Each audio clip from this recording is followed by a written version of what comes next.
সূর্যের গরম, জাহান্নামের আগুনের চিৎকার, আমার আল্লাহর গরম আওয়াজ। মানুষগুলো পাগল। নবীরা যাদের গুনাহ নাই তারাও কান্না করবেন।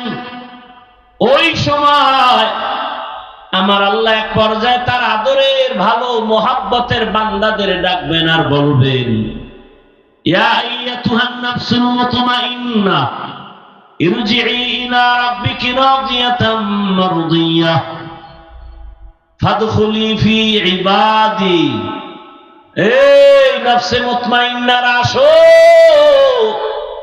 সূর্যের গরম যেন না লাগে, আর সে আজিমে গিয়া বসো, জান্নাত পরে। আগে আমার ওখানে মোহাব্বতের বান্দাদের কাফেলা আছে, ঢোকো। ফাদখুলি ফি, আগে আমার বান্দাদের কাফেলায় ঢুকো, এরপরে অদখুলি জান্নাতি, পরে জান্নাতে যাও। ওই বান্দাদের কাফেলায় ঢুকবে, তখন রহমতের নবী এদের নিয়ে পরে জান্নাতে গিয়া গেট খুলবেন। জান্নাত আগে না বান্দা আগে? নবীরে জিগা, আপনি যে আমার বাড়ি আইলেন, কি নিয়ে আইছেন? নবী বলেন, আত্তাহিয়াতু লিল্লাহি ওয়াস সালাওয়াতু আত-তাইয়্যিবাত। তিনটা লই আইছি, আল্লাহকে আমি আপনাকে দিলাম। আসসালামু আলাইকা আইয়ুহান নাবিয়্যু ওয়া রাহমাতুল্লাহি ওয়া বারাকাতুহু। এখানে কত কথা। নবীরে কি দিলেন আল্লাহ? সালাম। সিস্টেম কি? আসসালামু আলাইকা আইয়ুহান নাবিয়্যু। আগে কথা না আগে সালাম? আগে সালাম না কালাম? আগে সালাম, পরে কালাম। তো ইয়া নবী সালামু আলাইকা, এটা তো আগে হইল কালাম, পরে সালাম। এটা আল্লাহর সিস্টেমের উল্টা, রাসূলের হাদিসের উল্টা। কি?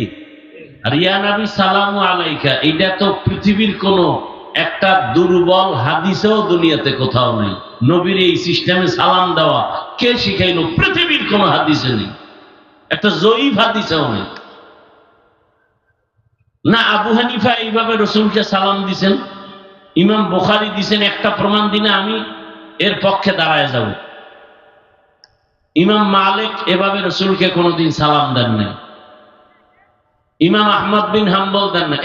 এখানে অনেক কথা আছে না, ছেড়ে দিলাম। আল্লাহ সালাম দিলেন, নবীকে আমি একা নিব কেন? আসসালামু আলাইনা, দেখেন, ওয়া আলা ইবাদিল্লাহিস সালিহিন, আমার নেককার বান্দা। এখানেও কি? এবার কথা কিন্তু আত্তাহিয়াতু পুরো শেষ হইছে, হয়নি। আলা ইবাদিল্লাহিস, আল্লাহ কয়, এই ফেরেশতারা কি কারবার চলতেছে শুনছো কিছু? কাহা আমার রাসূল কোথায়? আপনার কাছে। কথা তোরাও সাক্ষী দে। ফেরেশতারা সাক্ষী দিতেছে, আশহাদু আল্লা ইলাহা ইল্লাল্লাহু। এরপর কি? ওয়া আশহাদু আন্না মুহাম্মাদান। কয়ে চুপ হয়ে গেছে। কি কইব? এই ফেরেশতারা চুপ কেন বলো? বাকিটা রাসূলুহু, না না হবে না, আমি দিছি রাসূল, আর আমার রাসূল কয় তারে বান্দা বললে খুশি, অতএব তার কথা আগে নাও, আমার কথা পরে নাও। আমার বন্ধুর কথা আগে লাগাও, কারণ আমার বন্ধু বান্দা শব্দটা মজা পায়, এজন্য আগে নাও। আর আমি যেটা দিছি এটা শেষে নিয়ে যাও। আগে বলো আবদুহু, পরে বলো রাসূলুহু। আগে আব্দুহু, এরপরে রাসূল। আগে বান্দা, এরপরে কি? আগে বান্দা। কারণ আমার নবী আল্লাহর বান্দাদের মধ্যে দামি বান্দা। আল্লাহ মেরাজের রাতে রাসূলকে ডাক দিলেন বান্দা বলে, চার কারণের এক কারণ, বান্দা বললে আল্লাহ রাসূল খুশি হন। আর একটা কারণ, মাবুদের সাথে আমাদের সাথে সম্পর্কের নাম ইবাদত। ইবাদত যারা করে তাদের বান্দা বলে, যার ইবাদত করে তাকে মাবুদ বলে। ইবাদত করনেওয়ালা আবেদ, আব্দ। কাজের নাম ইবাদত, যার জন্য ইবাদত করে তার নাম মাবুদ। পৃথিবীতে একমাত্র শ্রেষ্ঠ আবেদ আমার রাসূল। আমার রাসূলের ইবাদতের সাথে মিলালে হবে? আহা, এরে নবীর উম্মতের দল, আমার নবী কি পরিমাণ কষ্ট করেছে বয়ান করলে শেষ করা যাবে না। আমার নবী নামাজ এক রাকাতে দাঁড়াইয়া সারা রাত কাটায় দিছে, দ্বিতীয় রাকাত আর করার সুযোগ হয় নাই। নবী এত কান্না কাঁদছেন। আম্মা জান আয়েশা রাদিয়াল্লাহু আনহা বলেন, নবীজি সারা রাত কান্না করে করে বেকারার হয়ে যাইতেন। নবীর দাড়ি ভিজে ভিজে পানি পড়ত। নবী এত কষ্ট করেছে। আল্লাহর নবী ইবাদতের লাইনে সবার ঊর্ধ্বে। তাহাজ্জুদ নবীর কাজা নাই, ইশরাক আওয়াবিন, এত কষ্ট নবী করেছেন আমার আল্লাহর মুহাব্বতের বন্ধনে। ও নবীর আশিক যুবক বাবারা, বৃদ্ধ বাবাজি, পর্দার আড়ালের মা বোনেরা, ওই নবীর মুহাব্বতের বন্ধনে আল্লাহর গোলাম হয়ে যাও। স্কুলে পড়ো, কলেজে পড়ো, চাকরি করো, নামাজ ছাড়িও না রে বাবা, এখনো সময় আছে। আল্লাহর দ্বীনের মালা গলায় লাগাইয়া চলো। কোন দিন মরণ হবে জানা নাই। চোখের সামনে কত মানুষ পানির নিচে, গাড়ির নিচে, অভাব নাই। অনুরোধ করে বলি, আল্লাহর কাছে তওবা করো। জীবনে গুনাহ তো কম করো নাই, মরণ থেকে কই পালায় যাবা? দাড়ি ছাড়া, নামাজ ছাড়া রসুলের সামনে কেমনে দাঁড়াবা? তোমার মতো যুবক স্কুলে পড়ে, কলেজে পড়ে, চাকরি করে, ব্যবসা করে, নামাজি দাড়িওয়ালা নাই, কি অভাব নাই? তুমি পারো না কেন? ও মা বোনেরা, আপনাদের মতো কত পর্দাওয়ালা নামাজি নারীদের অভাব নাই, আপনারা পারেন না কেন? এখনো সময় আছে, তওবা করেন। হেদায়েতের মালিক আমার আল্লাহ। আল্লাহর কাছে তওবা করেন, আর নামাজ ছাড়বেন না, বেপরদায় চলবেন না, স্বামীর মাল হেফাজত করবেন, সন্তানগুলো আদর্শওয়ালা বানাবেন। যুবক বাবারাও তওবা করে না। জীবনে তো নামাজ কম ছাড়ো নাই, দাড়ি কম কাটো নাই, বেপরদায় কম চলো নাই। আল্লাহকে বলো, আল্লাহ গুনাহ তো অনেক করে ফেলেছি, আজ থেকে তওবা করলাম। আর মা বাবার সাথে বেয়াদবি করব না, শিক্ষকের সাথে বেয়াদবি করব না, ওলামায়ে কেরামের দোয়া নিয়ে নবীর আদর্শ মেনে চলবো। আর নামাজ ছাড়বো না, দাড়ি কাটবো না, বেপরদায় চলবো না। ও আল্লাহর বান্দারা, খাঁটি অন্তরে মুনাফিকি যদি না থাকে, তওবা করতে পারো, আল্লাহ জীবনের সব গুণ একটা সেকেন্ডের মধ্যে ক্ষমা করে ওলিদের খাতায় নামটা লেখায় দিবেন। আল্লাহ গুনাহমুক্ত জীবন দান করেন, তওবাওয়ালা জীবন আমাদের দান করেন, আমিন। আলহামদুলিল্লাহি রাব্বিল আলামিন, ওয়াসসালাতু ওয়াসসালামু আলা সাইয়্যিদিল আমবিয়াই ওয়াল মুরসালিন ওয়া আলা আলিহি ওয়া আসহাবিহি আজমাইন। ইয়া আরহামার রাহিমিন, ইয়া আরহামার রাহিমিন, ইয়া আরহামার রাহিমিন। রব্বিরহামহুমা কামা রাব্বায়ানি সগীরা। আল্লাহুম্মা ইন্নাকা আফুউন কারীম তুহিব্বুল আফওয়া ফা'ফু আন্না।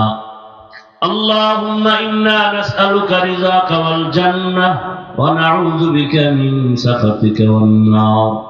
রব্বুল আলামিন, গুনার বোঝা নিয়ে হাত তুলেছি, মেহেরবানি করে আমাদেরকে মাফ করে দেন, মাহফিল কবুল করে নেন, আয়োজনকারী সহযোগিতাকারীদের কবুল করে নেন। আয় আল্লাহ, এলাকায় শান্তি দান করেন, মা বোনদের আবেদা পর্দাওয়ালা বানায় দেন, সন্তানগুলো নেককার বানায় দেন, পরীক্ষার্থীদেরকে কামিয়াবি দান করেন, আমার কলিজার যুবকদের দ্বীনের খাদেম বানায় দেন, মোবাইলের গুনাহ থেকে আমাদেরকে হেফাজত করেন, নবীজির সুন্নাতওয়ালা জীবন দান করেন। আয় আল্লাহ, সারা দুনিয়াবাসীকে মাফ করে দেন। আয় আল্লাহ, প্রবাসীদেরকে হেফাজত করেন, বাংলাদেশ ইসলামের জন্য কবুল করে নেন। আয় আল্লাহ, হকের বিজয় দান করেন, ওলামা মাশায়েখদের এক অনেক বানায় দেন। আয় আল্লাহ, বাতিলের মোকাবেলায় বিজয় দান করেন, বাতিলকে বাতিল হিসাবে প্রকাশ করে দেন, হকের বিজয় দান করেন। আয় আল্লাহ, বাতিলকে বাতিলের দ্বারা দমন করে দেন, বাতিলকে বাতিলের দ্বারা দমন করে দেন। আয় আল্লাহ, সর্বাবস্থায় বাতিলকে বাতিলের দ্বারা দমন করে দেন। আমাদের ঈমান আমলের শক্তি বাড়ায় দেন, তাকওয়াওয়ালা জিন্দেগি দান করেন, রিয়া হাসাদ কিবির দূর করে ইখলাস দান করেন, চলার পথে হেফাজত করেন, জাহেরি বাতিনি দুশমন থেকে, চক্রান্ত থেকে আমাদেরকে হেফাজত করেন। নবী বললেন, যারা আমার অনুসরণ করবে তারা জান্নাতে যাবে। বিপরীত একটা কথা দাঁড়ায়, যারা অনুসরণ করবে না তারা জান্নাতে যাবে না, কিন্তু নবী এ কথাটা বলেন নাই। বিপরীত যে কথাটা দাঁড়ায়, নবী এটা বলেন নাই। নবী কি বলছেন? যারা বিরোধিতা করে, মান আসানি ফাকাদ আবা, সে মূলত আমাকে অস্বীকার করে। এখানে বহু আল্লাহর বান্দা বসা আছেন, টুপি নাই, দাড়ি নাই, নামাজ নাই। ভাই ইকো দিও না। নামাজ নাই, তেলাওয়াত নাই, দাড়ি নাই যাদের, এখানে দুই দল ভাগ হয়ে গেছে। একদল দরদি আর একদল বিরোধী, একদল আগ্রহী আর একদল বিদ্রোহী। আরো ভালো করে বুঝেন। ডান দিক থেকে একটা যুবককে প্রশ্ন করলাম, ভাই দাড়ি রাখো না কেন? বলে, দাড়ি রাখা তো দরকার, রসুলের আদর্শ চেষ্টা করি, পারি না, একটু দোয়া করব। কি বুঝলেন? দাড়ি না রাখলেও কি মনে আগ্রহ আছে না নেই? শুধু আগ্রহটা আছে, এজন্য সে মুমিন। বাম দিক থেকে একজনকে জিজ্ঞাসা করলাম, ভাই দাড়ি রাখো না কেন? উনি আমার কথাটা বলা মাত্রই বলে, দাড়ির মধ্যেই কি ইসলাম? কি বুঝলেন তার কথায়? অন্তরে আগ্রহ আছে, সাথে সাথে বেঈমান। তাহলে দুজন দাড়ি নাই, একজন মুমিন আর একজন। যে দাড়ি রাখে না সে মুমিন, যে দাড়ি পছন্দ করে না সে বেঈমান, যে পর্দা করে না সে মুমিন, যে পর্দাকে পছন্দ করে না সে বেঈমান, যে নামাজ পড়ে না আগ্রহ আছে মুমিন, যে বলে নামাজের মধ্যেই কি ইসলাম সে বেঈমান, যে দাড়ি রাখে না সে মুমিন, আর যে বলবে দাড়ির মধ্যেই কি ইসলাম সে বেঈমান। যে পর্দা করে না সে মুমিন, যে পর্দার বিধান সম্পর্কে বলবে পর্দা করলেই এর মধ্যে কি ইসলাম সে বেঈমান। কোরআনের বর্ণিত রাজনীতি যারা করে না সে মুমিন, যদি বলে আমি রাজনীতি পছন্দ করি না সে বেঈমান। আসতে বললেন কেন? কি মনে হয় পাগল হয়ে গেছি না আপনারা পাগল? হ্যাঁ, বহু চালাক ল্যাংটা হয়ে রাস্তায় ঘুরে, বিল্ডিং এ ঢুকার অনুমতি নেই, পাগল হয়ে গেছে। জঙ্গলে কলা পাতা বিছায় ঘুমায়, সান কফাইলে গই জীবন। তোমার আমার কপাল কি? নামাজ না পড়া, নামাজ পছন্দ না করা, দুইটা আলাদা। নামাজ পড়ে না মুমিন, পছন্দ করে না বেঈমান। দাড়ি রাখে না মুমিন, দাড়ি পছন্দ করে না বেঈমান। পর্দা করে না মুমিন, পর্দা পছন্দ করে না বেঈমান। আল্লাহ হেদায়েত দান করুন। এখান থেকে রেজাল্ট কি পেলাম? একটা লোক দাড়ি রাখে না, তাকে গালি দেওয়া যাবে, তার অন্তরের হালাত কি বুঝতে হবে। সে কি আগ্রহী না বিদ্রোহী? যদি দোয়া চায় রাখবো, দোয়া করবেন মুমিন। যদি তার দাড়ি না রাখলে অসুবিধা কি? বেঈমান। কথা বুঝাইতে পারছি? তার মানে তার অন্তরের হালাত না জানা পর্যন্ত তাকে গালি দেওয়া যাবে না। আমরা অনেক নামাজিরা বেনামাজি দেখলে সি সি করে তাড়ায় দেয়। একদিকে মনে হয় যেন কঠিন কথা, অন্যদিকে কিন্তু একটা সুন্দর পয়েন্ট। কাউকে গালি দেওয়া, লোক নামাজ পড়ে না তাকে গালি দিবেন কেন? গালি তো হেদায়েতের পথ না। দিলকে বড় করে গালি না দিয়া বুকে লাগানো হলো হেদায়েতের প্রচেষ্টার পথ। আমরা গালিকে হেদায়েতের পথ বানায় নিতে চাই। আল্লাহ হেদায়েত দান করুন। হাদিস নিয়ে কিছু টাইম বললাম, আসেন আয়াত নিয়ে আলোচনা করি। যে আয়াতটা আমি তেলাওয়াত করেছি, যে সূরাটার থেকে, সূরাটার নাম সূরাতুস সুবহান। এই সূরার আরেক নাম সূরা ইসরা। এই সূরার আরেক নাম সূরা বনী ইসরাঈল। বনী মানে সন্তান, ইসরা মানে বান্দা, ইল মানে আল্লাহ, আল্লাহর বান্দার সন্তান। ইয়াকুব নবীর নাম শুনছেন, তার আরেক নাম ছিল ইসরাঈল। এজন্য ইয়াকুব নবীর পরবর্তী বংশধর যারা, এদেরকে বনী ইসরাঈল বলা হয়। এটা বংশীয় পরিচয়, ধর্মীয় পরিচয়। বনী ইসরাঈলরা ধর্মের লাইনে দুই দলে বিভক্ত। এক দল মুসা নবীর উম্মত হওয়ার দাবিদার, আর এক দল ঈসা নবীর উম্মত হওয়ার দাবিদার। মুসা নবীর উম্মতের দাবি করনেওয়ালারা ইহুদি, খ্রিস্টান যারা ঈসা নবীর উম্মত হওয়ার দাবিদার। ফলাফল হলো মুসা নবীর উম্মত হওয়ার দাবি করার কোনো অধিকার এখন আর বাকি নাই। ঈসা নবীর উম্মত বলে দাবি করার কোনো উম্মত দাবি করার কোনো অধিকার বাকি নাই। সব মুহাম্মদী উম্মত। মুহাম্মদের উম্মত যারা না, এরা বিনা হিসাবে জাহান্নামী। আবার আসতে বল, যারা মুহাম্মদের উম্মত না, এরা বিনা হিসাবে, কোনো সন্দেহ নাই। আছে? সন্দেহ করলে গুনাহ হবে। যারা মুহাম্মদের উম্মত না, তারা কি বলেন? জাহান্নামী। এবার আসেন, যারা মুহাম্মদের উম্মত, এই টোটাল মুহাম্মদের উম্মতের মধ্যে ৭২ দল জাহান্নামী, এক দল জান্নাতি। এটা নতুন শুনছেন মনে হয়, হ্যাঁ? ৭২ দল জাহান্নামী, সব মুহাম্মদের উম্মতের মাঝে এক দল জান্নাতি। কিলা মান হিয়া ইয়া রাসূলুল্লাহ। এক দল জান্নাতি, তাদের পরিচয় কি? নবী যদি বলেন আমাকে মানবে যারা, তারাই যাবে। নবী এতটুকু বলেননি, আনা আলাইহি ওয়া আসহাবি, আমি মুহাম্মদের আদর্শ আর আমার হাতে গড়া সাহাবাদের আদর্শ যারা মেনে চলবে, তারা জান্নাতি। কি পাইলাম এখান থেকে ফলাফল? যারা বলে মুহাম্মদ মানি, সাহাবা মানি না, তারা ভণ্ড। এরা ৭২ দল জাহান্নামীদের অন্তর্ভুক্ত। কথা বুঝতেছেন তো? যারা শুধু রসুল মানে, মুহাম্মদ এর আদর্শ মানে, সাহাবাদেরকে মানে না, এরা কি হক না বাতিল? এরা এক দল জান্নাতি না ৭২ দল জাহান্নামী? ওই দলের অন্তর্ভুক্ত।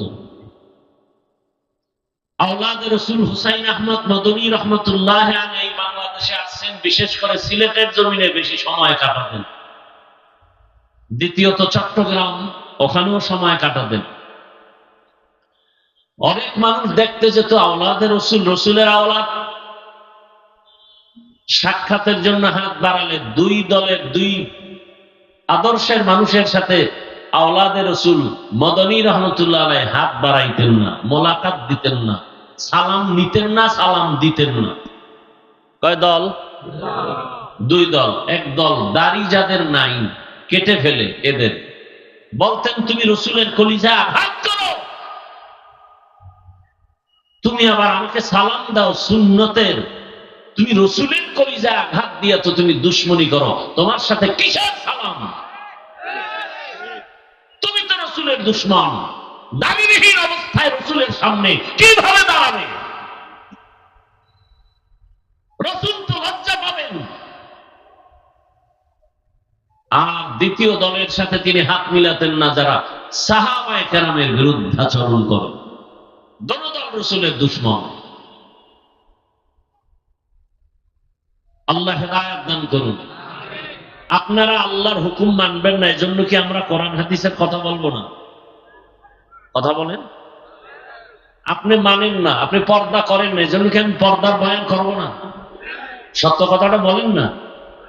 আপনারা দাড়ি রাখবেন না, এজন্য কি আমি কোরআন হাদিসের অনুযায়ী দাড়ির ফজিলতের বয়ান করব না? আপনি মানেন না, আপনি অনুতপ্ত হন, আল্লাহর কাছে ক্ষমা চান। উল্টা মেজাজ গরম করে আরো গুনাহগার হন কেন?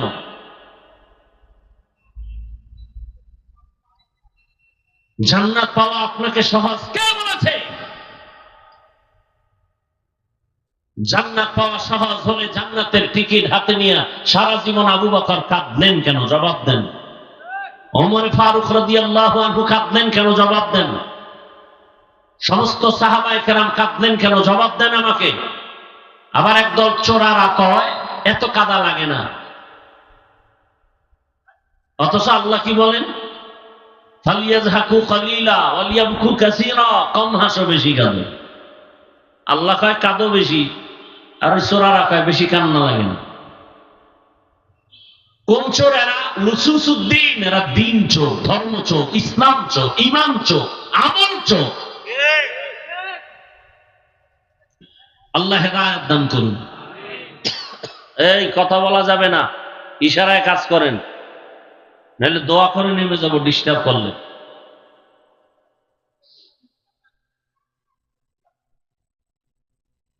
আল্লাহ আমাদের সবাইকে কবুল করেন। রাগ করতেছেন আপনারা? কোরআন হাদিসের বয়ান করব না বাইরের থেকে করব? কোরআন হাদিসের পক্ষে বয়ান করলে সুদখোরের বিরুদ্ধে বলতে হবে, ঘুষখোরের বিরুদ্ধে বলতে হবে, চাঁদাবাজের বিরুদ্ধে বলতে হবে, ধান্দাবাজের বিরুদ্ধে বলতে হবে, দুর্নীতিবাজ, চাঁদাবাজ, খুনি, ধর্ষকের বিরুদ্ধে বলতে হবে, জালেমের বিরুদ্ধে বলতে হবে। নিরপেক্ষ জবাব দেন। কোরআন হাদিস বেনামাজির পক্ষে, দাড়ি কামানেওয়ালার পক্ষে, সুদখোরের পক্ষে, ঘুষখোরের পক্ষে। কি বুঝাতে চান আমাদেরকে? নোটিশ দিয়া কোরআন হাদিসের বয়ান করেন, এ কথা বলে কি বুঝাতে চান? ছাগল মনে করছেন আমাদেরকে? যে ছাগল সে মনে করে সবাই ছাগল। কোরআন হাদিস পড়ছি আমরা, আউযুবিল্লাহ পারেন না, MA pass, IA pass, BA pass, সালাম পাস করে নাই। হ্যাঁ, আমাকে ডিরেকশন দেয়, এভাবে বয়ান করেন, ওভাবে বয়ান করেন। 20টা বছর ডাউলের পানি আটার রুটি খাইয়া জীবন শেষ করে শুধু কোরআন হাদিসই পড়লাম।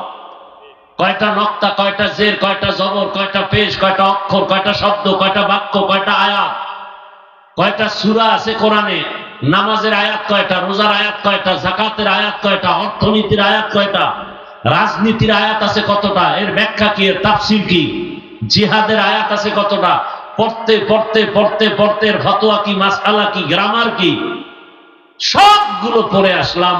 আমরা এসে ময়দানে নামছি। আর বেনামাজি সুদখোরেরা যদি নোটিশ দেয় বয়ানটা এমন করেন, ওরে কেমন রডের ভিড়া দরকার, কত বড় নিমক হারাম। এই দোষ সব আপনাদের, সব দোষ আপনাদের। যেই চোরা শ্বশুর বাড়ির থেকে যৌতুক খায়, ওই বদমাস কোনদিন বউয়ের সামনে কথা বলতে পারে না, বউয়ের পা চাটে। যেই জনগণ ভোটের আগের রাত্রে টাকায় বিক্রি হয়, এই জনগণ দিয়ে এই সমাজকে কোনোদিন শান্তির সমাজ গড়া যাবে না। জনগণ হারামজাদা হলে নেতারাও হারামজাদা হবে, জনগণ নামাজি হলে নেতারাও নামাজি হবে। ভোটের আগের রাত্রে যারা টাকা খায় এরা অমানুষ। কি মানুষ? মানে এরা ভিআইপি মানুষ। আল্লাহ কি করে শুনো, বাজারে গিয়ে একটা মানের মুরগি কিনবেন 800 থেকে 1000 টাকা দাম, কথা ঠিক না? ভালো মানের একটা ছাগল কিনলে কত? 20,000। একটা গরু কিনলে 1 লাখ। আর ভোটের আগের রাত্রে সোনার বাংলার আশরাফুল মখলুক বিক্রি হয় বাজার দরে 500 টাকা। কি বুঝলেন? ওর দাম ছাগলের সমান নয়, ও ছাগলের থেকেও খারাপ, ও গরুর চেয়ে খারাপ, ও কুত্তার চেয়ে খারাপ, ও শূকরের চেয়ে খারাপ।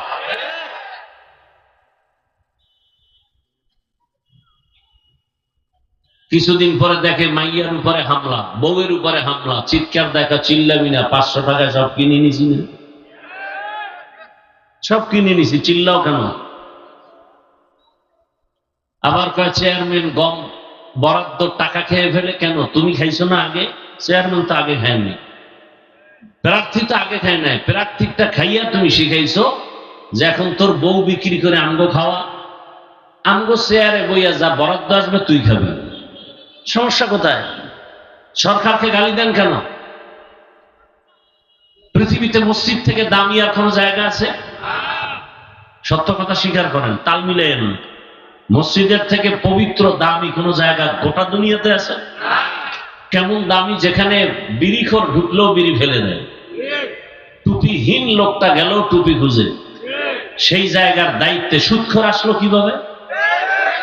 যেই সুদখোরের গুনাহ আপন মায়ের সাথে অল টাইম জেনা, নাউজুবিল্লাহ আসে না?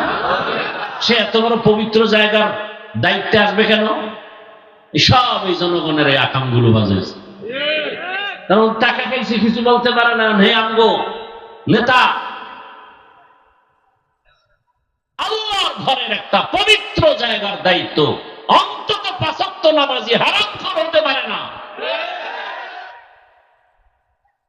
এই কথাগুলো কে বলবে? আগামী জুমায় স্টাইলে কেউ বয়ান করুক না। গাজীপুরে খালি দেখবে গাইবি আওয়াজ। কেউ কয় 1 মাসের ছুটি, বলবে কেন? বলে শিয়ালের হাতে মুরগি।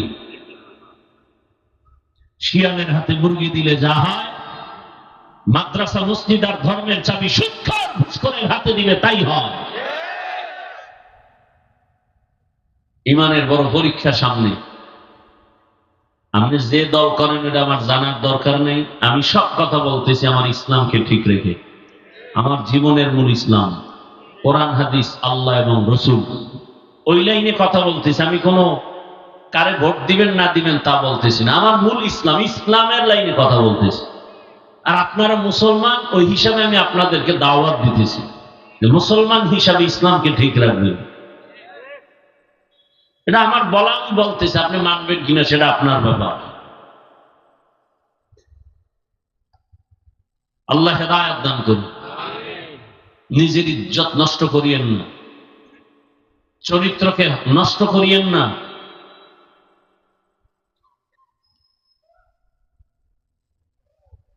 বর্তমান আরবি মাস রজব, সামনে শাবান, এরপরে রমাজান।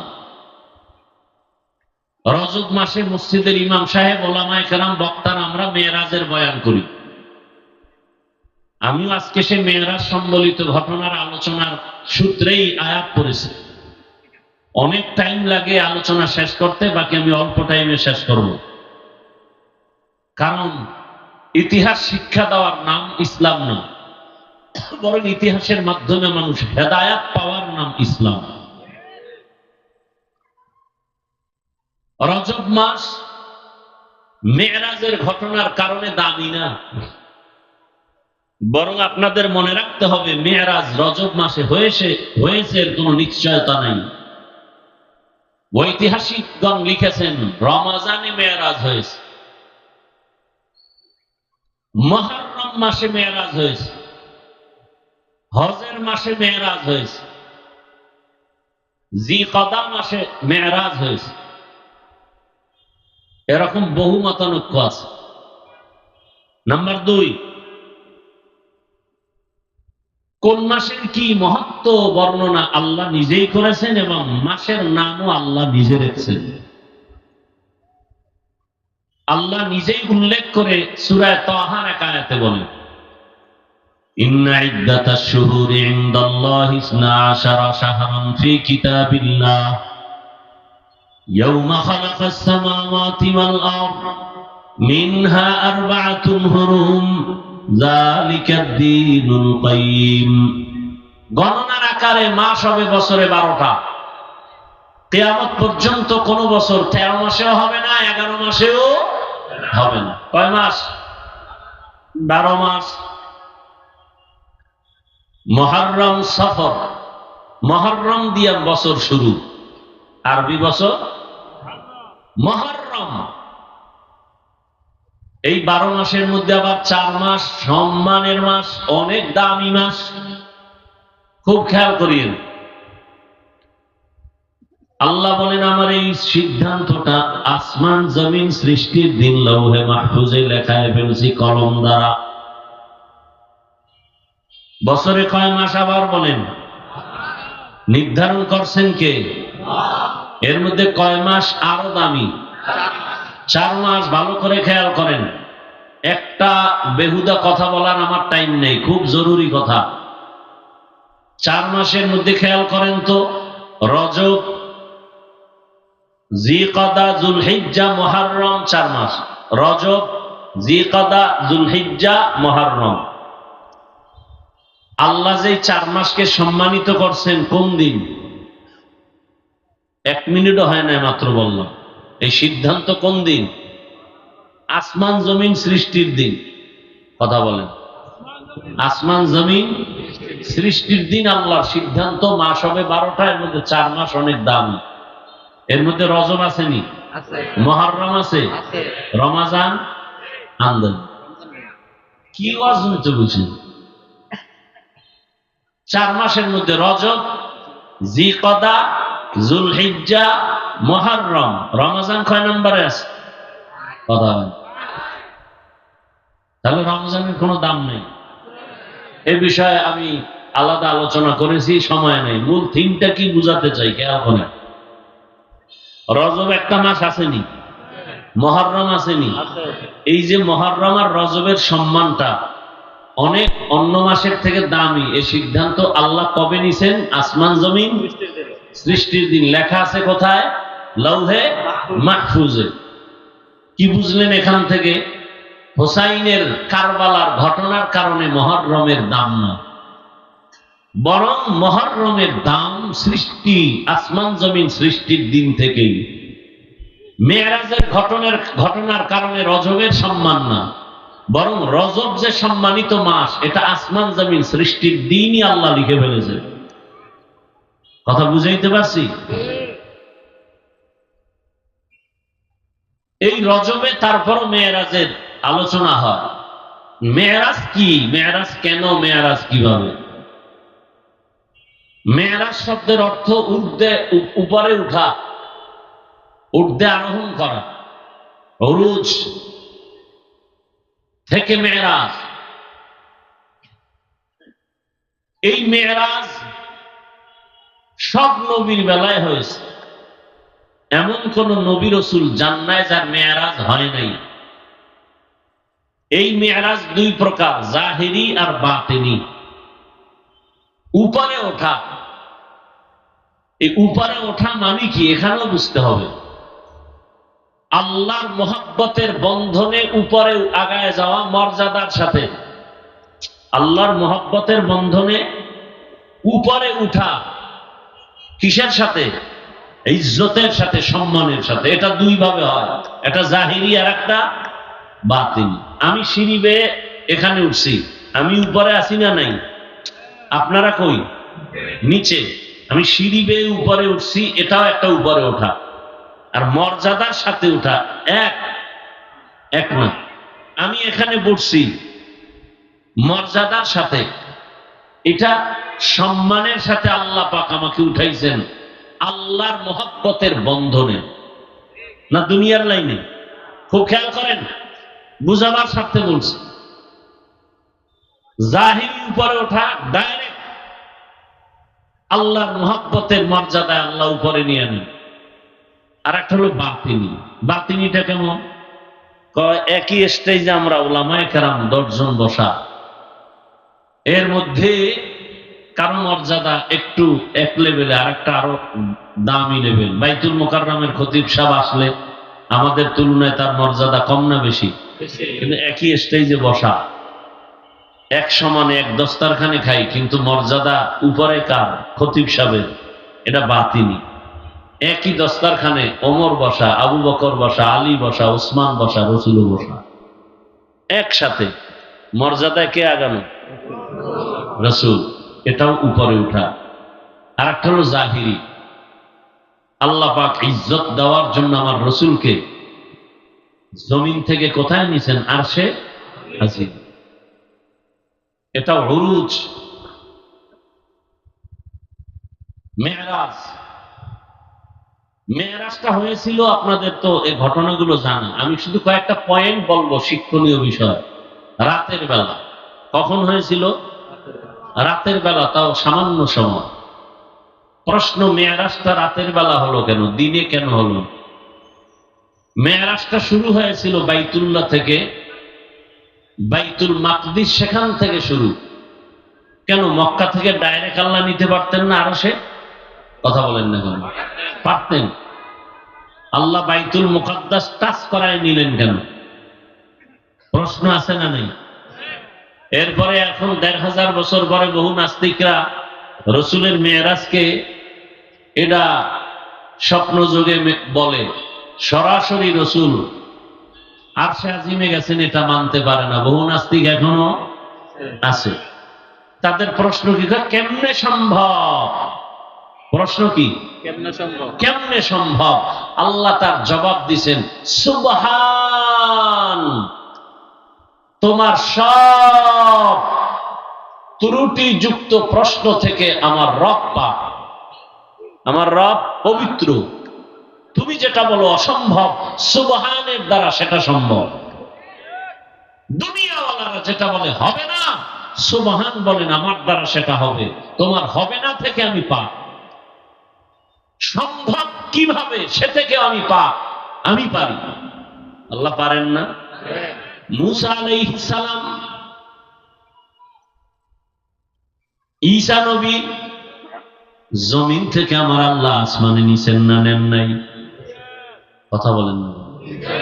তো ঈসা নবীরে যদি জমিন থেকে দ্বিতীয় আসমানে নিতে পারেন, আমার রসুলকে নেওয়াটা কোনো ব্যাপার? জুতা পেটা করা দরকার। আল্লাহ হেদায়েত দান করেন।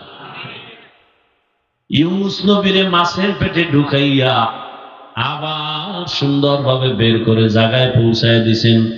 আল্লাহ ওটা পারলে এটা পারবেন না কেন? আল্লাহ বলেন, সুবহান, আমার দ্বারা সব সম্ভব। তোমার অসম্ভবের কথা থেকে আমি সুবহান, আমি পবিত্র। রহমতের নবীর মেরাজ, অন্য নবীর মেরাজ, ব্যবধান আছে না নেই? মূসা নবীর মেরাজ হয়েছে, ঈসা নবীর মেরাজ হয়েছে, ইব্রাহিম নবীর মেরাজ। মেরাজের মাকসাদ হলো আল্লাহর মুহাব্বতের বন্ধনে মর্যাদার সাথে আগায় নেওয়া, উপরে নেওয়া। এটা মনে রাখবেন, নাহলে কথা পেছ লাগবে। মেরাজ মানে কি? উপরে যাওয়া। কিসের সাথে? মর্যাদার সাথে। উপরে যাব কই? রবের মুহাব্বতের বন্ধনে আগাবো। কথা বুঝেননি? আইয়ুব আলাইহিস সালামের মেরাজ, ইউনুস নবীর মেরাজ, আর আমার রহমতের নবীর মেরাজ। সব নবী রাসূলদের মেরাজ হয়েছে জমিনে, আর আপনার আমার রাসূলের মেরাজ হয়েছে আরশে আজিমে। আর আস্তে করে বললেন। মূসা নবীর মেরাজ তুর পাহাড়ে। কোথায়? ঈসা নবীর মেরাজ মায়ের কোলে। ইব্রাহিম নবীর মেরাজ আগুনের মধ্যে।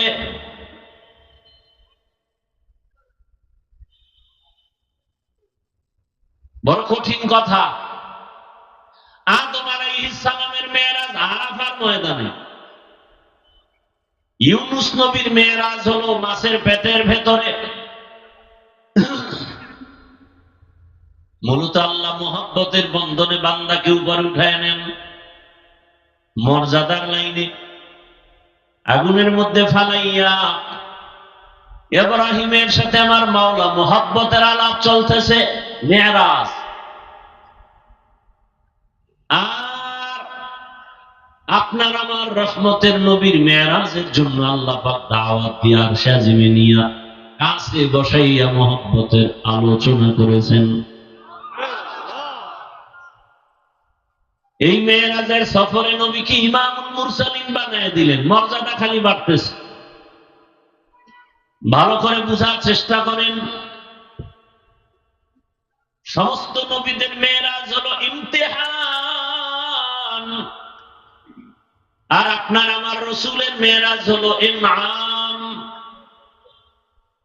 সমস্ত নবী রাসূলের মেরাজ হলো পরীক্ষা, আর আমার রাসূলের মেরাজ হলো পুরস্কার। ব্যবধান আছে না নাই? আচ্ছা, পুরস্কার যে পায় পরীক্ষা ছাড়া পায় না পরীক্ষার পরে? সব নবীর মেরাজ পরীক্ষা, রসুলেরটা পুরস্কার। পরীক্ষা কই রসুলের? পরীক্ষা ছাড়া কি মেরাজ হইছে? না, রসুলের পরীক্ষা তো সব নবীর থেকে কঠিন। 3 বছর পর্যন্ত সিয়ামে আবু তালিবের মধ্যে গৃহবন্দী, খানা নাই, পানি নাই,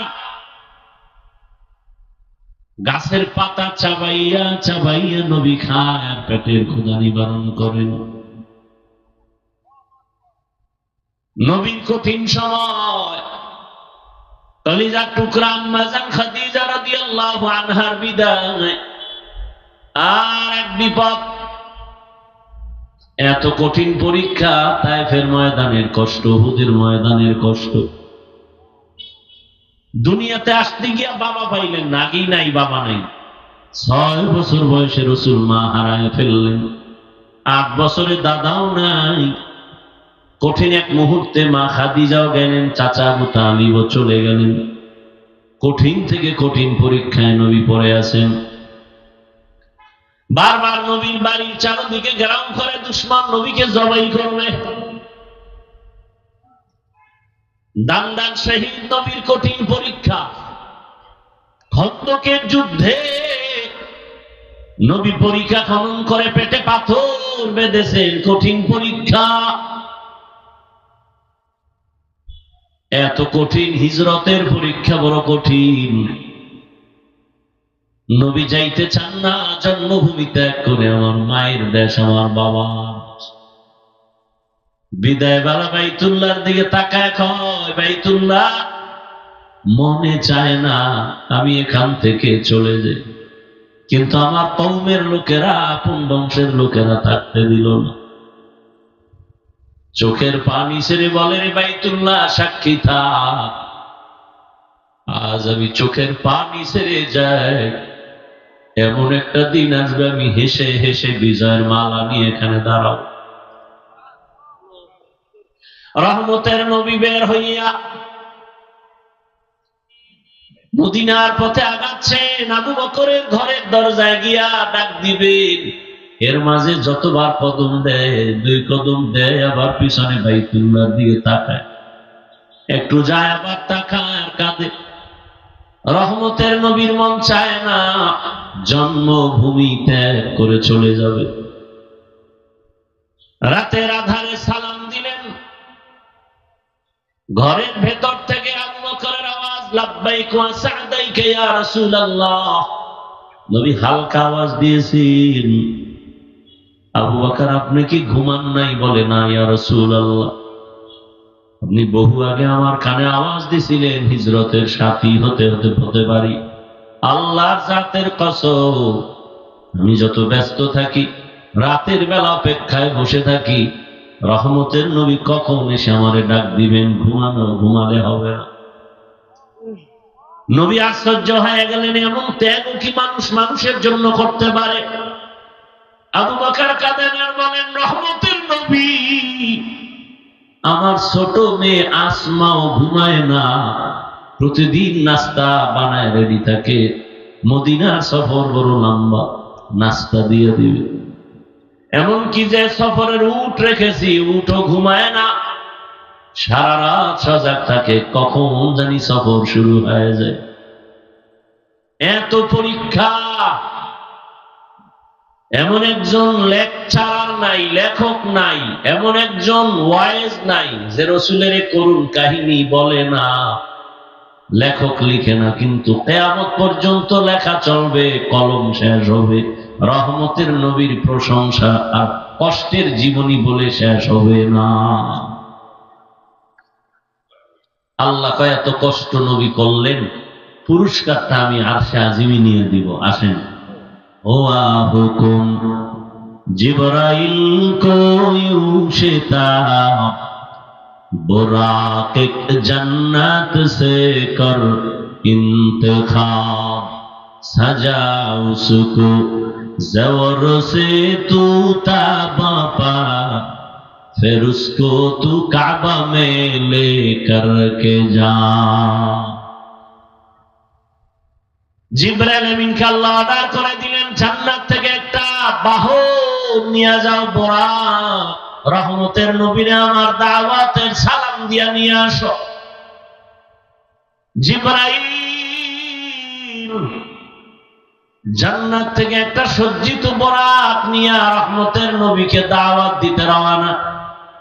রাতের গভীর বাইতুল্লাহর পাশে গিয়া বরাকটারে বেঁধে এরপরে রাসূলের ঘরে গেলেন ডাকার জন্য। নবী ঘুমান্ত অবস্থায় আছেন কোথায়?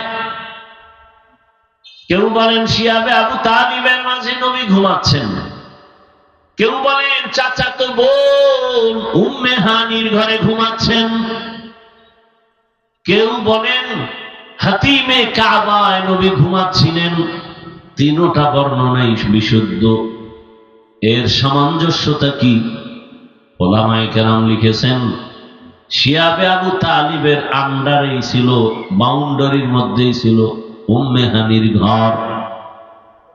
জিবরাইল আমিন ঘরের উপর থেকে ফাঁকা করে নিচে নামলেন, দরজা খুলেন নাই, নবী তো ঘুমাচ্ছেন।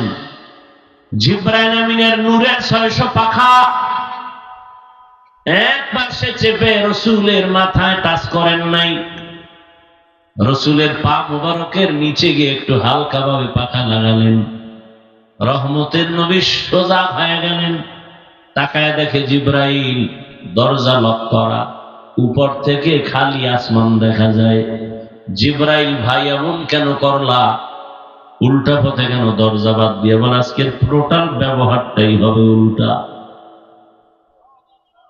টোটাল ব্যবহার উল্টা হবে। ঘুমের মানুষকে সজাগ করার আদব শিখায় দিলেন জিবরাইল। এ কারণে রহমতের নবী বলেন আদ্দামানি রব্বি ফাআহসানা তাদিবি ওয়া আল্লামানি রব্বি ফাআহসানা তালিমি।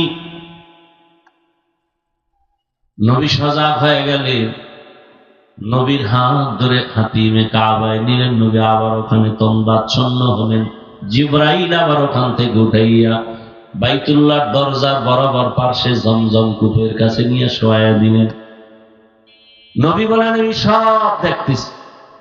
চিৎভাবে শোয়াইয়া আমার বুকটাকে চিরলেন, কলবটাকে বের করলেন, স্বর্ণের পেয়ালায় রাখলেন, জমজমের পানি দিয়ে ধুইলেন।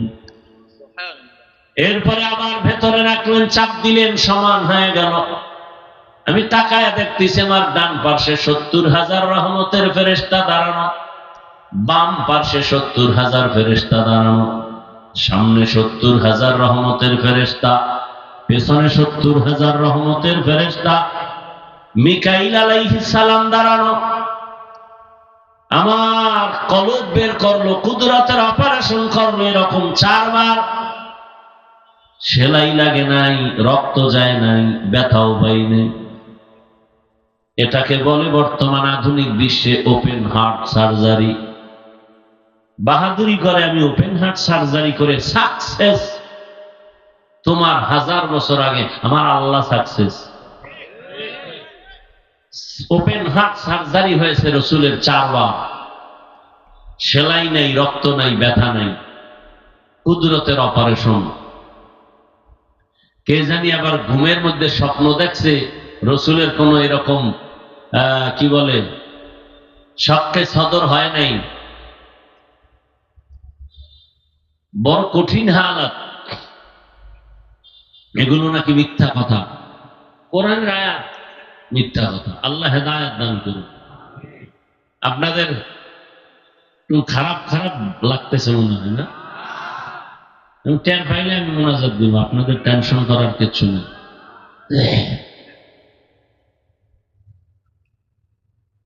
রহমতের নবী বলেন এবার ঝমঝম কূপের পানি দিয়ে আমি ওযু বানাইলাম, 2 রাকাত নামাজ আদায় করলাম।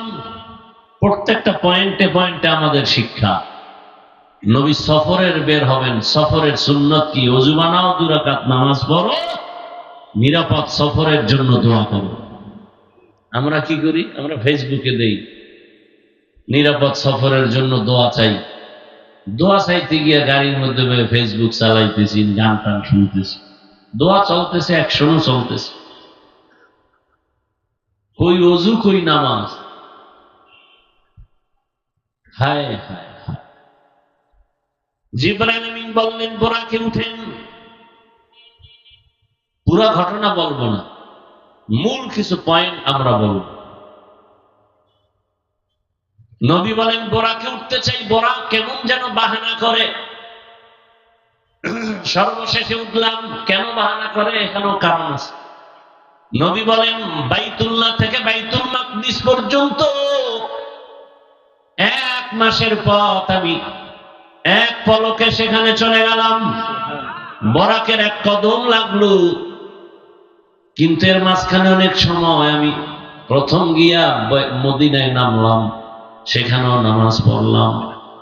মসজিদ থেকেই মেরাজের সূচনা। এজন্যই তো মুমিনরা আরশেও যাইতে পারবা না, তুর পাহাড়েও যেতে পারবা না, জিবরাইলও আসবে না। এ কারণে তোমার মেরাজ হবে মসজিদের মধ্যে নামাজের দ্বারা। মেরাজ চলতেছে কার সাথে সম্পর্ক? নামাজে মেরাজ কার সাথে সম্পর্ক? এ কারণে কথা বলা যাবে না, সালাম দিলে জবাব দেয়া যাবে না, নজর ডান বাম করা যাবে না।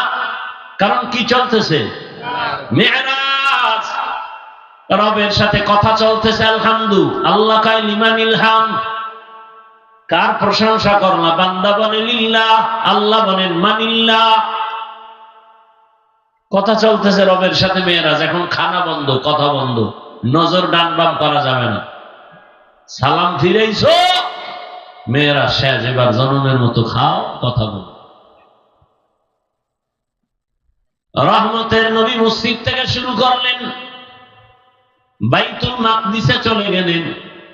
রাতের বেলা কেন বলে বন্ধুর সাথে বন্ধুর মেরাজ আর আলাপ আলোচনা রাতে অন্ধকারে ভালো মজা হয়। এই যুবকরা প্রেমিক প্রেমিকার আলাপ সারা রাত আকাম করো না মোবাইলে। চোখের জেনা, হাতের জেনা, জবানের জেনা, অন্তরের জেনা।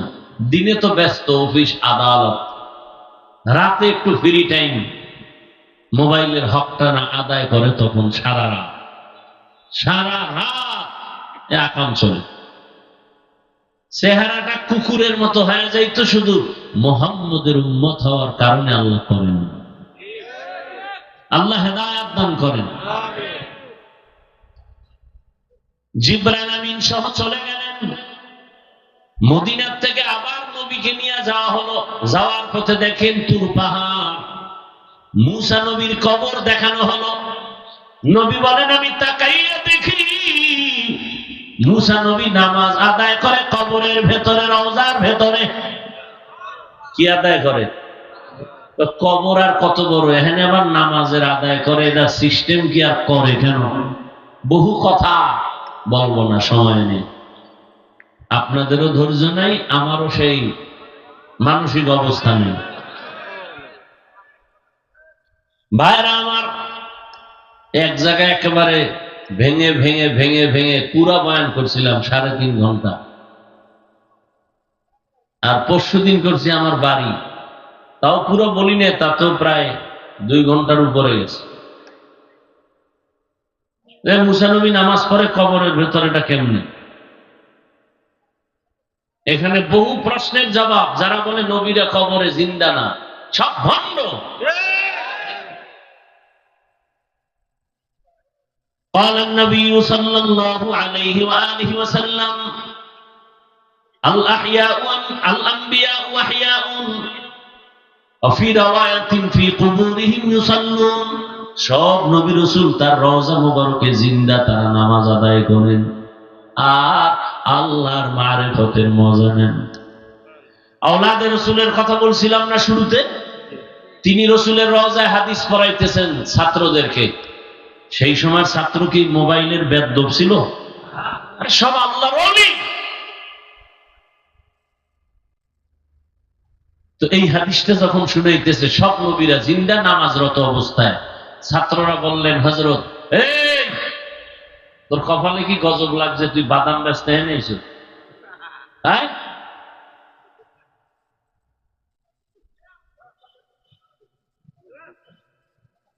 এটা খাওয়ার প্যান্ডেল। আহা, এই বলনেওয়ালাও থাকবে না, আমি মরে গেলে আর কে বলবো? এরকম বলনেওয়ালার সংখ্যা কম, মরে গেলে আস্তে আস্তে এরা থাকবে না, তারা নারে বন্ধুরে কইয়া সব চলবে। দিন যত আসবে তত তাকওয়ার মান কমতে থাকবে, ঈমান দুর্বল হতে থাকবে। এই যে আমি মোবাইল নিয়ে যেই পরিমাণ সাইজ করতেছি, সবাই করে।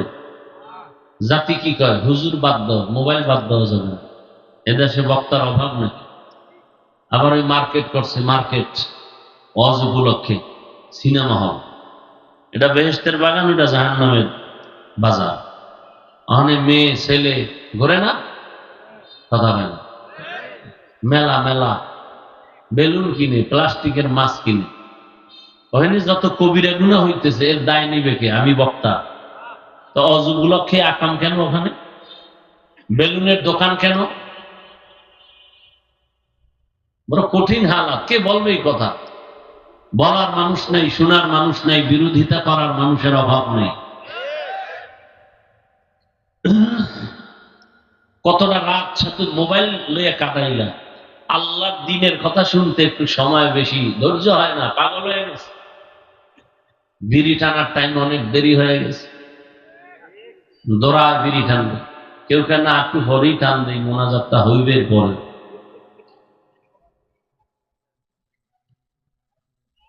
দুনিয়াতে যদি কোনো ভাব আকাম থাকে, এটা হলো বিড়ি টান।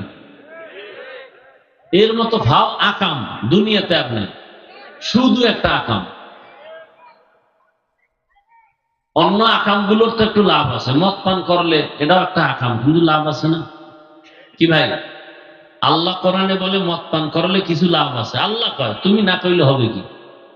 মদ পান করলে একটু এনার্জি বাড়ে, লঙ্গি টঙ্গি উল্টা পাল্টা করে বউরে মা কয়া ডাকবে। নাকি এই দেশে আপনাদের মদ পান করে কেউ জিকির করে? হ্যাঁ, বলে গোটা দেশের মালিক এখন আমি। কি নিউজ মিউনিসিটির বেইল আছেন, বউ খায় ঘরে চাল নাই, এটা তো বোতলের দোষ, আমার কি? কিন্তু বিড়ি টানে কোন ফায়দা? আমার খোদার কসম, আমি বিড়ি টানবো যদি একটা লাভের কথা বলতে পারো। বিড়ি টানলে যৌবন বাড়ে, চেহারায় নূর বাড়ে, ঠোঁটগুলো লাল হয়, কি হয়? ওদের কলিজা তো আরো 10 গুণ কালো। ও বেহায়া বাবারা, এ বিড়ি করবে লাজা বাবারা, কি লাভ বলো? কুয়াশার মধ্যে কিচ্ছু দেখা যায় না, মানুষ না খাজুর গাছ, কিন্তু ওই আগুন দেখা যায় ওর বেইমানের থোত মারা। ধূম টানতে আছে, বুড়া চাষায় টুপি মাথায় দিয়ে টানে, আবার এক সময় পকেটে হাত দিয়ে দেখে আসে না, পড়ে গেছে। দুনিয়ার সব থেকে ভালো আকাম এই বিড়িটা, কোনো লাভ নাই। আল্লাহ হেদায়েত দান করুন। কদ্দুর গেলাম, মুসা নবী কবরে নামাজ আদায় করেন। এখান থেকে নবী বলেন বাইতুল মাকদিসে জিবরাইল বরাকটাকে একটা খুঁটির সাথে বাঁধলেন। এখানেও একটা পয়েন্ট আছে সবকের, কি বলে? বান্দা তোবার চেষ্টা যেখানে শেষ, আল্লাহর রহমত শুরু। অর্থাৎ বরাক বাঁধলেন কেন? পালায় যাবে বলে না, উম্মতের শিক্ষা, আগে নিজের চেষ্টা করে এরপর আল্লাহর উপরে তাওয়াক্কুল করো। দরজা খুইলা রেখে তাওয়াক্কুল করলে হবে? জিবরাইল আযান দিলেন। কে আযান দিছেন? আযান দিছেন। নবী যদি আযানটা দিতেন, এখানেও পয়েন্ট আছে, জিবরাইল দিলেন কেন? নবী যদি নিজের মুখেই প্রচার করে দেন, হাইয়া আলাস সালাহ, নামাজের দিকে আসো, বাই ফোর্স অর্ডার, এই অর্ডার না মানলে সে কাফের। রসুল বললে কাফের। এজন্য আল্লাহ রসুলকে না বলাইয়া জিবরাইলকে বলাইয়া উম্মতকে আসান করছেন, কাফের হওয়া থেকে আল্লাহ রক্ষা করছেন। এরকম প্রত্যেকটা পয়েন্টে পয়েন্টে আলোচনা।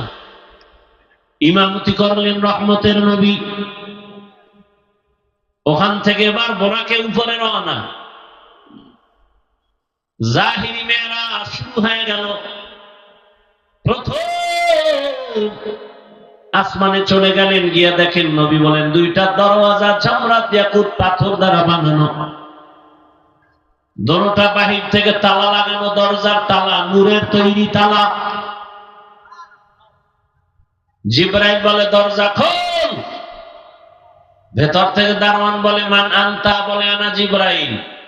আমার মা হুয়া মুহাম্মদ সাল্লাল্লাহু, নবীজিরে নিয়ে আইছি, দরজা খোলো। কয় অনুমতি আসেনি রবের পক্ষ থেকে? বলে হ্যাঁ। কথা চাবি তো আমার কাছে নেই।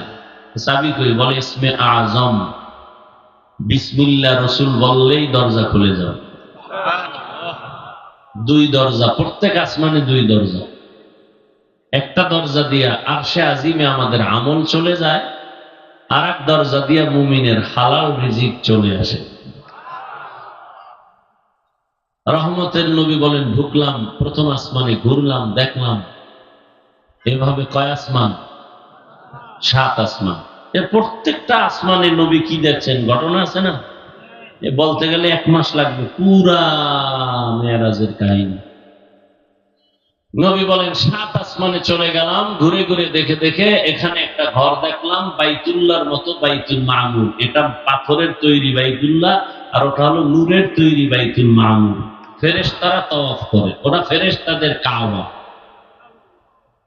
ওখান থেকে আমি উপরে গেলাম, সিদরাতুল মুনতাহা, একটা বড় বড়ই গাছ। বড়ইগুলো কেমন? তেলের ড্রামের মতো এক একটা বড়ই। পাতাগুলো কেমন? বলে হাতির কানের মতো বড়। এইবার বরাক শেষ, অন্য বাহন আসলো। নবী বলেন এবার চললাম উপরে। যাইতে যাইতে যাইতে যাইতে অনেক স্তর পাড়ি দিলাম, পানি, বাতাস, আগুন। অনেক উপরে গিয়া দেখি এক পর্যায়ে পানি আর পানি। পাড়ি দেওয়ার পরে গিয়া দেখি উপরে নূরের তৈরি আরশে আজিম। 8 জন ফেরেশতা কাঁধে নিয়ে দাঁড়ানো আছে। জমিন এদের সাথে, জমিনের নিচে এদের পা। ওই ফেরেশতারা জানে না এদের কাঁধের উপরে কি। নবী বলেন আমি আরশে আজিমে যখন ঢুকতেছি, জুতা খুলতেছি, রবের পক্ষ থেকে আওয়াজ আসতেছে জুতা সহ ঢুকেন। আরশে আজিম জুতা সহ আপনাকে চায়। নবী বলেন ঘুরে ঘুরে সব দেখলাম, এর উপরেই আল্লাহর কুরসি, চেয়ার 70,000 নূরের পর্দায় বেষ্টিত। ওই কুরসিটা 8 জন ফেরেশতা কাঁধে নিয়ে দাঁড়ানো, এদের পা 7 জমিনের নিচে। এবার আল্লাহ তাআলা আমাকে কাছে নিতেছেন, কাছে নিয়া পর্দা একটা একটা খুলেন আর কাছে নেন। ওখানে নিয়া আল্লাহ আমার সাথে মজার মজার আলাপ করেছেন।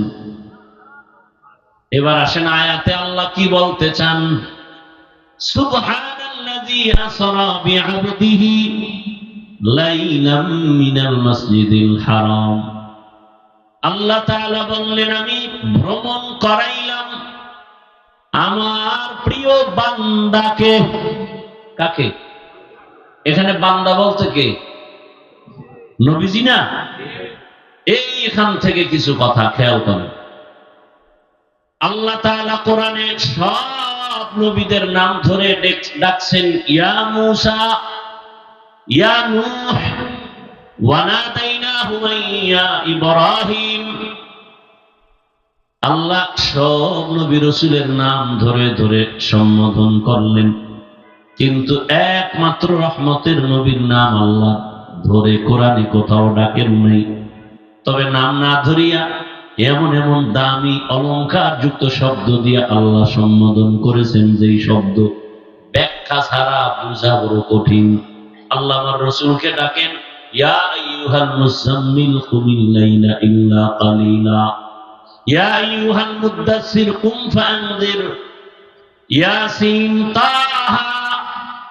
নবীকে সম্বোধন করলেন, ইন্না আরসালনাকা শাহিদাও ওয়া মুবাশশিরাও ওয়া নাযীরা। নবীকে গুণবাচক শব্দ দিয়ে ডাকলেন, লাকাদ কানা লাকুম ফি রাসূলিল্লাহি উসওয়াতুন হাসানাহ। নবীরে আল্লাহ সম্বোধন করলেন, ইন্না আতাইনাকাল কাউসার, কাউসারওয়ালা। নবীকে সম্বোধন করলেন ওমা আরসালনাকা ইল্লা রাহমাতাল লিল আলামিন। বুঝেন বুঝেন, শব্দগুলো কি অনেক দামি, কিন্তু মেরাজের মতো একটা ঘটনা, এত বড় যে ঘটনাটা আজও কোন নাস্তিক মানতে পারে না, সেই অলৌকিক একটা অবিশ্বাস্য ঘটনা, এখানে কেন আমার আল্লাহ নবীরে এমন একটা শব্দ বলছেন যেটা একেবারে নরমাল, বান্দা। কেমন নরমাল? আমরাও বান্দা, হিন্দুরাও বান্দা, ইহুদিরাও বান্দা, খ্রিস্টানেরাও বান্দা, আমার রসুলও বান্দা। এই নরমাল শব্দ বললেন কেন? এর চারটা কারণ। কয় কারণ? একটা কারণ বলে মোনাজাতের দিকে চলে যাব, খেয়াল করো। আল্লাহ পাক এখানে নবীকে বান্দা বললেন কেন? এক নাম্বার কারণ, নবী নিজে নিজেকে বান্দা বললে খুশি হন। এজন্য আম্মা জান আয়েশা রাদিয়াল্লাহু আনহা নবীকে প্রশ্ন করেন, নবী আপনি এত কষ্ট করে ইবাদত করেন, এত বেশি করেন, হাত্তা তারিমা কাদামা, আপনার কদম ফুলে যায়। নবী কি জবাব দিলেন? আফালা আকুনা আবদান শাকুরা, আমি কি আমার রবের শুকরগুজার বান্দা হব না? বান্দা বড় দামি, অনেক দামি শব্দ। নবী বলেন আমি বান্দা নিজেরা বলতে পারলে ভাল লাগে। এই জন্য কামটা ঘটছে কোথায় কি দেখছেননি? একদল কয় জবাব আছে, এখানে নবীরে বান্দা বলছেন কেন? এখানে বহু জবাব। কয় বান্দা তো জমিনে, আসমানে তো বান্দা না। আরে পাগল, যখন আল্লাহ নিয়ে গেলেন আরশে আজিমে, তখন আল্লাহ কি বলছেন? মা আওহা না, ফাআওহা ইলা আবদিহি মা আওহা ইলা আবদিহি, এখানেও বান্দা। আরে বান্দার মূল্য কত বুঝবা? কিয়ামতের ময়দানে সব মানুষ উলঙ্গ দাঁড়াবে, নারী পুরুষ সব একসাথে। ওই কঠিন সময় সূর্যের গরম, জাহান্নামের আগুনের চিৎকার, আমার আল্লাহর গরম আওয়াজ, মানুষগুলো পাগল। নবীরা যাদের গুনাহ নাই তারাও কান্না করবেন।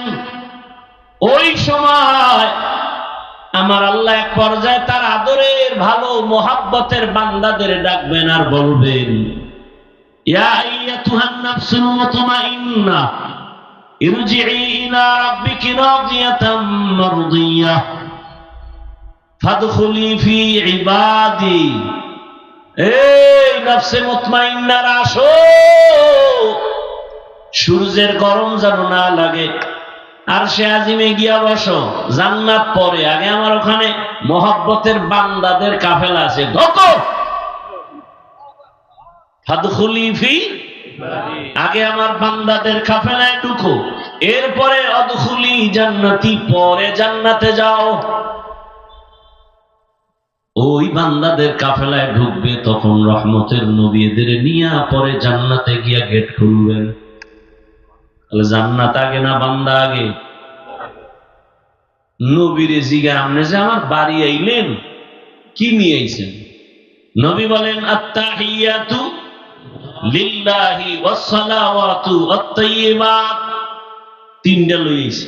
আল্লাহ কা আমি আপনাকে দিলাম, আসসালামু আলাইকা আইয়ুহান নাবিয়্যু ওয়া রাহমাতুল্লাহি ওয়া বারাকাতুহু। এখানে কত কথা। নবীরে কি দিলেন আল্লাহ? সালাম।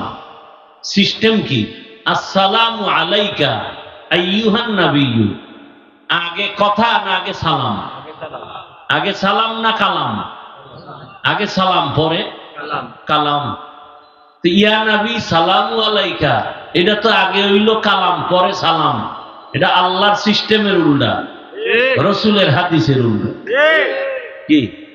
আর ইয়া নবী সালামু আলাইকা, এটা তো পৃথিবীর কোন একটা দুর্বল হাদিসেও দুনিয়াতে কোথাও নেই। নবীর এই সিস্টেমে সালাম দেওয়া কে শিখাইলো? পৃথিবীর কোন হাদিসে নেই, একটা জয়ীফ হাদিসেও নেই। না আবু হানিফা এইভাবে রাসূলকে সালাম দিছেন, ইমাম বুখারী দিছেন, একটা প্রমাণ দিনে আমি এর পক্ষে দাঁড়ায় যাব। ইমাম মালিক এভাবে রসুলকে কোনোদিন সালাম দেন নাই। ইমাম আহমদ বিন হাম্বল দেন না। এখানে অনেক কথা আছে না, ছেড়ে দিলাম। আল্লাহ সালাম দিলেন, নবীকে আমি একা নিব কেন? আসসালামু আলাইনা, দেখেন, ওয়া আলা ইবাদিল্লাহিস সালিহিন, আমার নেককার বান্দা। এখানেও কি এইবার কথা কিন্তু আত্মাহিয়াতু পুরা শেষ হয়েছে হয়নি। আলা ইবাদিল্লাহিস, আল্লাহ কয় এই ফেরেশতারা কি কারবার চলতেছে শুনছো কিছু? হ্যাঁ। আমার রসুল কোথায়? আপনার কাছে। কথা তোরাও সাক্ষী দে। ফেরেশতারা সাক্ষী দিতেছে, আশহাদু আল্লা ইলাহা ইল্লাল্লাহু, এরপর কি ওয়া আশহাদু আন্না মুহাম্মাদান, কয়ে চুপ হয়ে গেছে। কি কইব? এই ফেরেশতারা চুপ কেন বলো বাকিটা? রাসূলুহু, না না হবে না, আমি দিছি রসুল, আর আমার রসুল কয় তারে বান্দা বললে খুশি, অতএব তার কথা আগে নাও, আমার কথা পরে নাও, আমার বন্ধুর কথা আগে লাগাও, কারণ আমার বন্ধু বান্দা শব্দটা মজা পায়, এজন্য আগে নাও। আর আমি যেটা দিছি এটা শেষে নিয়ে যাও। আগে বলো আবদুহু, পরে বলো রাসূলুহু। আগে আব্দুহু, এরপরে রসুল, আগে বান্দা, এরপরে কি? আগে বান্দা। কারণ আমার নবী আল্লাহর বান্দাদের মধ্যে দামি বান্দা। আল্লাহ মেরাজের রাতে রসুলকে ডাক দিলেন বান্দা বলে, চার কারণের এক কারণ, বান্দা বললে আল্লাহ রসুল খুশি হন। আর একটা কারণ, মাবুদের সাথে আমাদের সাথে সম্পর্কের নাম ইবাদত। ইবাদত যারা করে তাদের বান্দা বলে, যার ইবাদত করে তাকে মাবুদ বলে। ইবাদত করনেওয়ালা আবেদ, আব্দ, কাজের নাম ইবাদত, যার জন্য ইবাদত করে তার নাম মাবুদ। পৃথিবীতে একমাত্র শ্রেষ্ঠ আবেদ আমার রসুল। আমার রসুলের ইবাদতের সাথে মিলালে হবে? আহা, এরে নবীর উম্মতের দল, আমার নবী কি পরিমাণ কষ্ট করেছে বয়ান করলে শেষ করা যাবে না। আমার নবী নামাজ এক রাকাতে দাঁড়াইয়া সারা রাত কাটায় দিছে, দ্বিতীয় রাকাত আর করার সুযোগ হয় নাই। নবী এত কান্না কাঁদছেন। আম্মা জান আয়েশা রাদিয়াল্লাহু আনহা বলেন, নবীজি সারা রাত কান্না করে করে বেকারার হয়ে যাইতেন। নবীর দাড়ি ভিজে ভিজে পানি পড়তো। নবী এত কষ্ট করেছে। আল্লাহর নবী ইবাদতের লাইনে সবার ঊর্ধ্বে। তাহাজ্জুদ নবীর কাজা নাই, ইশরাক আওয়াবিন, এত কষ্ট নবী করেছেন আমার আল্লাহর মুহাব্বতের বন্ধনে। ও নবীর আশেক যুবক বাবারা, বৃদ্ধ বাবাজি, পর্দার আড়ালের মা বোনেরা, ওই নবীর মুহাব্বতের বন্ধনে আল্লাহর গোলাম হয়ে যাও। স্কুলে পড়ো, কলেজে পড়ো, চাকরি করো, নামাজ ছাড়িও না রে বাবা, এখনো সময় আছে। আল্লাহর দ্বীনের মালা গলায় লাগাইয়া চলো। কোন দিন মরণ হবে জানা নাই। চোখের সামনে কত মানুষ পানির নিচে, গাড়ির নিচে, অভাব নাই। অনুরোধ করে বলি আল্লাহর কাছে তওবা করো। জীবনে গুনাহ তো কম করো নাই, মরণ থেকে কই পালায় যাবা? দাড়ি ছাড়া, নামাজ ছাড়া রসুলের সামনে কেমনে দাঁড়াবা? তোমার মতো যুবক স্কুলে পড়ে, কলেজে পড়ে, চাকরি করে, ব্যবসা করে, নামাজি দাড়িওয়ালা নাই, কি অভাব নাই? তুমি পারো না কেন? ও মা বোনেরা, আপনাদের মতো কত পর্দাওয়ালা নামাজি নারীদের অভাব নাই, আপনারা পারেন না কেন? এখনো সময় আছে, তওবা করেন। হেদায়েতের মালিক আমার আল্লাহ। আল্লাহর কাছে তওবা করেন, আর নামাজ ছাড়বেন না, বেপরদায় চলবেন না, স্বামীর মাল হেফাজত করবেন, সন্তানগুলো আদর্শওয়ালা বানাবেন। যুবক বাবারাও তওবা করে না। জীবনে তো নামাজ কম ছাড়ো নাই, দাড়ি কম কাটো নাই, বেপরদায় কম চলো নাই। আল্লাহকে বলো, আল্লাহ গুনাহ তো অনেক করে ফেলেছি, আজ থেকে তওবা করলাম। আর মা বাবার সাথে বেয়াদবি করব না, শিক্ষকের সাথে বেয়াদবি করব না, ওলামায়ে কেরামের দোয়া নিয়ে নবীর আদর্শ মেনে চলবো। আর নামাজ ছাড়বো না, দাড়ি কাটবো না, বেপরদায় চলবো না। ও আল্লাহর বান্দারা, খাঁটি অন্তরে মুনাফিকি যদি না থাকে তওবা করতে পারো, আল্লাহ জীবনের সব গুনাহ একটা সেকেন্ডের মধ্যে ক্ষমা করে ওলিদের খাতায় নামটা লেখায় দিবেন। আল্লাহ গুনাহমুক্ত জীবন দান করেন, তওবাওয়ালা জীবন আমাদের দান করেন, আমিন। আলহামদুলিল্লাহি রাব্বিল আলামিন, ওয়াসসালাতু ওয়াসসালামু আলা সাইয়্যিদিল আমবিয়াই ওয়াল মুরসালিন ওয়া আলা আলিহি ওয়া আসহাবিহি আজমাইন। ইয়া আরহামার রাহিমিন, ইয়া আরহামার রাহিমিন, ইয়া আরহামার রাহিমিন। রব্বিরহামহুমা কামা রাব্বায়ানি সগীরা। আল্লাহুম্মা ইন্নাকা আফুউন কারীম তুহিব্বুল আফওয়া ফা'ফু আন্না। আল্লাহুম্মা ইন্না নাসআলুকা রিযাকা ওয়াল জান্নাহ ওয়া নাউযু বিকা মিন সাখাতিকা ওয়ান নার। রব্বুল আলামিন, গুনার বোঝা নিয়ে হাত তুলেছি, মেহেরবানি করে আমাদেরকে মাফ করে দেন, মাহফিল কবুল করে নেন, আয়োজনকারী সহযোগিতাকারীদের কবুল করে নেন। আয় আল্লাহ, এলাকায় শান্তি দান করেন, মা বোনদের আবেদা পর্দাওয়ালা বানায় দেন, সন্তানগুলো নেককার বানায় দেন, পরীক্ষার্থীদেরকে কামিয়াবি দান করেন, আমার কলিজার যুবকদের দিনের খাদেম বানায় দেন, মোবাইলের গুনাহ থেকে আমাদেরকে হেফাজত করেন, নবীজির সুন্নাতওয়ালা জীবন দান করেন। আয় আল্লাহ, সারা দুনিয়াবাসীকে মাফ করে দেন। আয় আল্লাহ, প্রবাসীদেরকে হেফাজত করেন, বাংলাদেশ ইসলামের জন্য কবুল করে নেন। আয় আল্লাহ, হকের বিজয় দান করেন, ওলামা মাশায়েখদের এক অনেক বানায় দেন। আয় আল্লাহ, বাতিলের মোকাবেলায় বিজয় দান করেন, বাতিলকে বাতিল হিসাবে প্রকাশ করে দেন, হকের বিজয় দান করেন। আয় আল্লাহ, বাতিলকে বাতিলের দ্বারা দমন করে দেন, বাতিলকে বাতিলের দ্বারা দমন করে দেন। আয় আল্লাহ, সর্বাবস্থায় বাতিলকে বাতিলের দ্বারা দমন করে দেন। আমাদের ঈমান আমলের শক্তি বাড়ায় দেন, তাকওয়াওয়ালা জিন্দেগি দান করেন, রিয়া হাসাদ কিবির দূর করে ইখলাস দান করেন, চলার পথে হেফাজত করেন, জাহেরি বাতিনি দুশমন থেকে, চক্রান্ত থেকে আমাদেরকে হেফাজত করেন। জিন শয়তান, মানুষ শয়তানের বদনজর, চক্রান্ত থেকে হেফাজতের ব্যবস্থা আমাদেরকে করে দেন। আয় আল্লাহ, আমাদের জানমাল হাল পরিবার কুদরতের দ্বারা বাড়ি গাড়ি হেফাজতের ব্যবস্থা করে দেন, হালাল ভাবে ব্যবসায় বরকত বাড়ায় দেন, হারাম থেকে হেফাজত করেন। আল্লাহ, আল্লাহ, আপনার খাস ওলিদের বন্ধু বানায় দেন, উলামা তলাবা উম্মতের অন্তরে ইজ্জত মুহাব্বত রব বাড়ায় দেন, দিলের নেক আশা পুরায় দেন। আমাদের মা বাবা মুরব্বীরা যারা দুনিয়ায় নাই, সবাইকে জান্নাত দান করেন, যারা বেঁচে আছেন হায়াত বাড়ায় দেন, অসুস্থ যারা সুস্থ বানায় দেন। আল্লাহ রব্বুল আলামিন, মেহেরবানি করে দিলের নেক আশা পূরণ করে দেন। আয় আল্লাহ, ঋণের বোঝা মাথায় আদায়ের আসানের সাথে ব্যবস্থা করে দেন।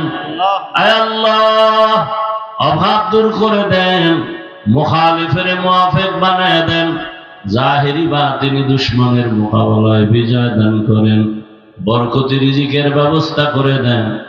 আমাদের মা বাবা যারা দুনিয়ায় নাই, সবাইকে জান্নাতের ফয়সালা করে দেন, যারা বেঁচে আছেন হায়াত বাড়ায় দেন, অসুস্থ রোগীদের সুস্থতার নিয়ামত বাড়ায় দেন।